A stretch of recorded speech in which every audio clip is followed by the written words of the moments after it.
Assalamualaikum warahmatullahi wabarakatuh. Perkenalkan, nama saya Aziz Nur Hidayah.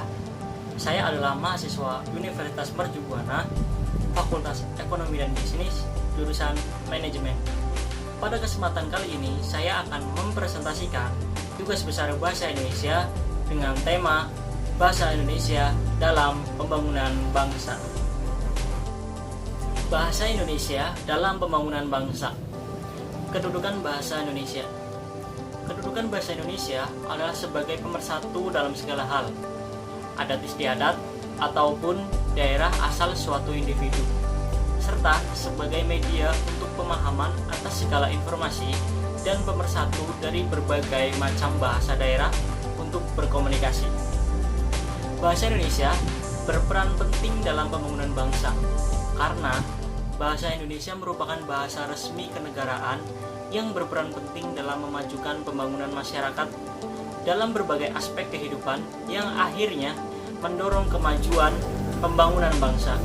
Oleh karena itu, dengan bahasa kita dapat mensosialisasikan pada semua orang tentang bagaimana menjadi individu yang berguna agar dapat membangun bangsa di masa yang akan datang. Peran bahasa Indonesia dalam pembangunan sangatlah penting sebagai pemersatu bangsa karena untuk menyatukan berbagai budaya dan bahasa daerah, kita harus menggunakan bahasa Indonesia. Dalam kedudukannya sebagai bahasa nasional, bahasa Indonesia mempunyai 4 fungsi, yaitu yang pertama, sebagai lambang kebanggaan kebangsaan Indonesia. Yang kedua, sebagai lambang identitas nasional di mata internasional. Yang ketiga, sebagai alat penyatuan berbagai masyarakat yang berbeda-beda latar belakang, kebahasaan, kebudayaan, kesukuan ke dalam satu masyarakat nasional. Yang keempat, sebagai alat perhubungan antar suku, antar daerah, dan antar budaya.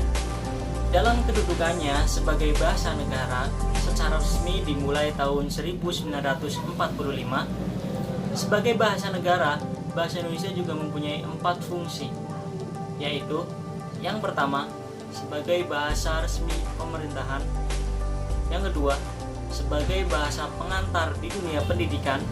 Yang ketiga, sebagai alat perhubungan pada tingkat nasional untuk kepentingan perencanaan dan pelaksanaan pembangunan. Yang keempat, sebagai alat pengembangan kebudayaan, ilmu pengetahuan, dan teknologi. Adapun fungsi bahasa Indonesia dibagi menjadi 2, ada fungsi bahasa secara umum dan ada fungsi bahasa secara khusus. Fungsi bahasa secara umum, yang pertama, sebagai alat untuk mengungkapkan perasaan atau mengekspresikan diri. Yang kedua, sebagai alat komunikasi manusia memakai 2 cara berkomunikasi, yaitu verbal dan non-verbal. Berkomunikasi secara verbal dilakukan menggunakan alat atau medis, lisan, dan tulis. Sedangkan berkomunikasi secara non-verbal dilakukan menggunakan media berupa aneka simbol, isyarat, kode, dan bunyi. Sebagai alat berintegrasi dan beradaptasi sosial, seseorang akan menggunakan bahasa yang non-formal pada saat berbicara dengan teman dan menggunakan bahasa formal pada saat berbicara dengan orang tua atau yang dihormati. Selanjutnya, sebagai alat kontrol sosial yang mempengaruhi sikap, tingkah laku, serta tutur kata seseorang. Fungsi bahasa secara khusus. Yang pertama, mengadakan hubungan dalam pergaulan sehari-hari. Komunikasi yang berlangsung dapat menggunakan bahasa formal dan non-formal. Yang kedua, mewujudkan seni. Bahasa yang dapat dipakai untuk mengungkapkan perasaan melalui media seni, khususnya dalam sastra. Yang ketiga, mempelajari bahasa kuno. Dengan mempelajari bahasa kuno, akan dapat mengetahui peristiwa atau kejadian di masa lampau. Yang keempat, mengeksploitasi iptek. Pengetahuan yang dimiliki oleh manusia akan selalu didokumentasikan supaya manusia lainnya juga dapat mempergunakannya dan melestarikannya demi kebaikan manusia itu sendiri. Selanjutnya ada fungsi bahasa Indonesia dalam pembangunan bangsa. Pernyataan sikap bertanah air satu, tanah air Indonesia, berbangsa satu, bangsa Indonesia, dan menjunjung bahasa persatuan bahasa Indonesia.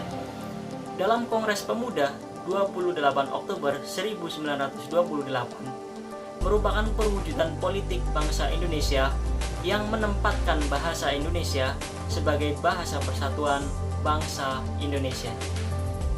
Peran bahasa Indonesia.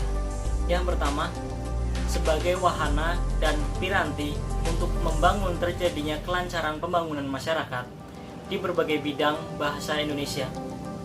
Yang kedua, penyelenggaraan otonomi daerah, prinsip demokratis, kreativitas, dan prakarsa. Yang ketiga, penyediaan standar, pedoman, fasilitas, dan bimbingan dalam rangka pengembangan bahasa dan sastra oleh pemerintah.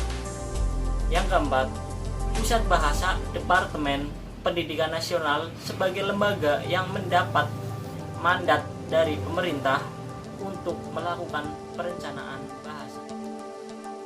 Jadi kesimpulan yang dapat saya sampaikan yaitu bahasa Indonesia berperan penting dalam pembangunan bangsa karena bahasa Indonesia merupakan bahasa resmi kenegaraan yang berperan penting dalam memajukan pembangunan masyarakat dalam berbagai aspek kehidupan yang akhirnya mendorong kemajuan dalam berbagai aspek kehidupan dalam pembangunan bangsa. Mungkin cukup sekian yang dapat saya sampaikan. Mohon maaf apabila ada salah dalam pengucapan, baik disengaja maupun tidak disengaja. Akhir kata, wassalamualaikum warahmatullahi wabarakatuh.